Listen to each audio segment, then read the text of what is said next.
രാവിലെ എഴുന്നേൽക്കുമ്പോൾ തന്നെ ഫോണിലേക്ക് കൈ നീളുന്നവരാണോ നിങ്ങൾ? എങ്കിൽ ശ്രദ്ധിക്കുക, നിങ്ങൾ ചെയ്യുന്നത് നിങ്ങളുടെ തലച്ചോറിന് വലിയ ദോഷം ചെയ്യുന്ന ഒരു പ്രവൃത്തിയാണ്.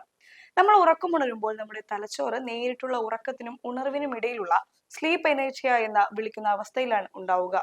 ഈ സമയം തലച്ചോറ് സാവധാനം ഉണർന്ന് ശാന്തമായി സജീവമാകേണ്ടതുണ്ട്. എന്നാൽ തൊട്ടു പിന്നാലെ ഫോൺ എടുത്ത് മെസ്സേജുകളും സോഷ്യൽ മീഡിയയും പരിശോധിക്കുമ്പോൾ തലച്ചോറ് പെട്ടെന്ന് തന്നെ ധാരാളം വിവരങ്ങൾ കൊണ്ട് നിറയും.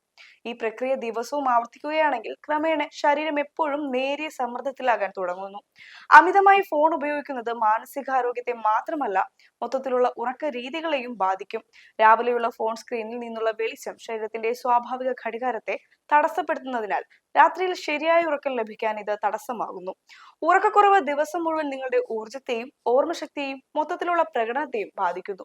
കൂടാതെ അതിരാവിലെ ഉണർന്ന് നെഗറ്റീവ് വാർത്തകളോ സമ്മർദ്ദകരമായ വിവരങ്ങളോ ദിവസം തുടങ്ങുന്നവർ മിക്കവാറും ഒരു ദിവസം മുഴുവൻ അസ്വസ്ഥതയിലൂടെ കടന്നു പോകാറുണ്ട്.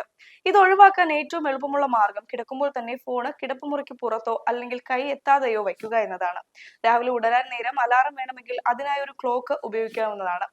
എഴുന്നേറ്റ ഉടൻ ഫോൺ നോക്കുന്നതിന് പകരം ഒരു 10 മിനിറ്റ് യോഗ ചെയ്യുവാനോ അല്പം നടക്കുവാനോ അല്ലെങ്കിൽ ജനാല തുറന്ന് ശുദ്ധമായി ശ്വസിക്കുവാനോ സമയം കണ്ടെത്തണം. അങ്ങനെ ചെയ്താൽ നിങ്ങളുടെ ദിവസം വളരെ ഊർജ്ജസ്വലമായി തുടങ്ങാൻ സാധിക്കും. ഈ അറിവ് നിങ്ങളുടെ സുഹൃത്തുക്കൾക്കും കുടുംബത്തിനും വേണ്ടി ഷെയർ ചെയ്യുക. കൂടാതെ ആരോഗ്യ വിവരങ്ങൾക്കായി ഫോളോ ചെയ്യുക.